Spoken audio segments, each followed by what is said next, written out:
வணக்கம் சகோ, இது உங்கள் டிஎஃப் தமிழ் மூவி டைம். இன்னைக்கு கீர்த்தி சுரேஷ் நடிப்பில் ரிலீஸ் ஆயிருக்க உப்பு கப்பு ரம்பு அப்படிங்கிற தெலுங்கு படத்தை பற்றி தான் பார்க்க போகிறோம். ஃபர்ஸ்ட் உப்பு கப்பு ரம்பு அப்படிங்கிற இந்த படத்துடைய கதை என்னன்னு பார்த்தாரலாம். இந்த கதை 1992 சிட்டி ஜெயபுரம் அப்படிங்கிற ஒரு கிராமத்தில் நடக்குது. இந்த கிராமத்துடைய ஊர் தலைவராக நம்ம ஹீரோயின் கீர்த்தி சுரேஷோடைய அப்பா தான் இருக்காரு. இந்த கிராமமே ஒரு வினோதமான கிராமமாக தான் இருக்காங்க. இந்த கிராமத்தில் யாராவது இறந்துட்டாங்கன்னா அவங்கள ஊருக்கு வடக்கு பக்கத்தில் இருக்கிற சுடுகாட்டில் புதைச்சிருவாங்க. புதைக்கிறது மட்டும் இல்லை, அவங்களுடைய கல்லறையில் இவங்க எப்படி இறந்து போனாங்க அப்படிங்கிறதையும் அந்த கல்லறையில் எழுதி வச்சிருவாங்க. இப்போ இந்த ஊர் தலைவர் நம்ம ஹீரோயினோட அப்பா இறந்துட்டாரு.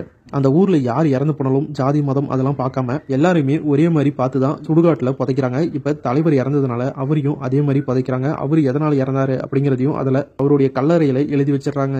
அப்பா இறந்ததும் ஆட்டோமேட்டிக்கா அவருடைய தலைவர் பதவி நம்ம ஹீரோயினுக்கு வருது. ஹீரோயின் ஒரு பயந்த சுபாவம் உள்ளவங்க. அவங்க இப்ப இந்த ஊருடைய தலைவரா ஹீரோயின் கீர்த்தி சுரேஷ் ஆனதுக்கு அப்புறம் இந்த ஊர்ல ஒரு பெரிய பிரச்சனை உருவாகுது. அந்த ஊர்ல இருக்கிற சுடுகாட்டுல இடமே இல்ல, யாரு செத்தாலும் எங்க புதைக்கிறது அப்படிங்கிற குழப்பம் உருவாகுது. சுருக்கமா சொல்லணும்னா அந்த ஊருடைய சுடுகாட்டுல ஹவுஸ்ஃபுல் போர்டே வச்சுட்டாங்க. இதுக்கப்புறம் இந்த சுடுகாட்டுல இடமே இல்ல, யாரையும் புதைக்க முடியாது அப்படிங்கிற சூழ்நிலையே உருவாயிருச்சு.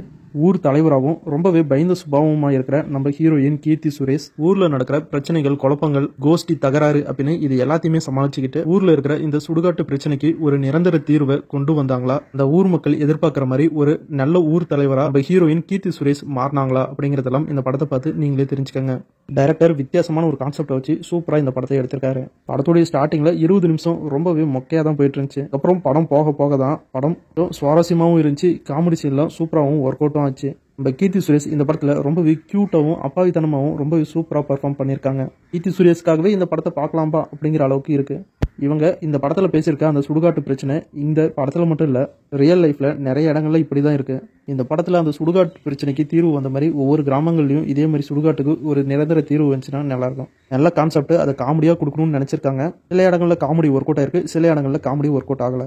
டோட்டலா கீர்த்தி சுரேஷ் நடிப்புல ரிலீஸ் ஆயிருக்க இந்த உப்பு கப்பு ரம்பு படம் எப்படி இருக்கு அப்படின்னா, சூப்பரான கான்செப்ட் உள்ள ஒரு ஸ்டோரி, அங்கங்க லைட்டா ஒர்க் அவுட் ஆகிற காமெடி, டிராமா, சென்டிமெண்ட் அப்படின்னு ஒரு டீசென்டான படமா இந்த படம் ரிலீஸ் ஆயிருக்கு. கண்டிப்பா இந்த படத்தை ஒரு தடவை பார்த்து என்ஜாய் பண்ணலாம்.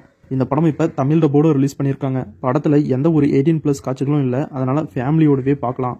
நம்ம கீர்த்தி சுரேஷ்காகவே இந்த படத்தை ஒரு வாட்டி ட்ரை பண்ணி பாருங்க. வீடியோ பிடிச்சா லைக் பண்ணுங்க, நம்ம சேனலுக்கு தொடர்ந்து சப்போர்ட் பண்ணுங்க, சப்ஸ்கிரைப் பண்ணுங்க. அடுத்த வீடியோவில் இன்னும் ஒரு சூப்பரான படத்தோட மறுபடியும் உங்களை சந்திக்கிறேன். இது உங்கள் TF Tamil movie time. Thank you.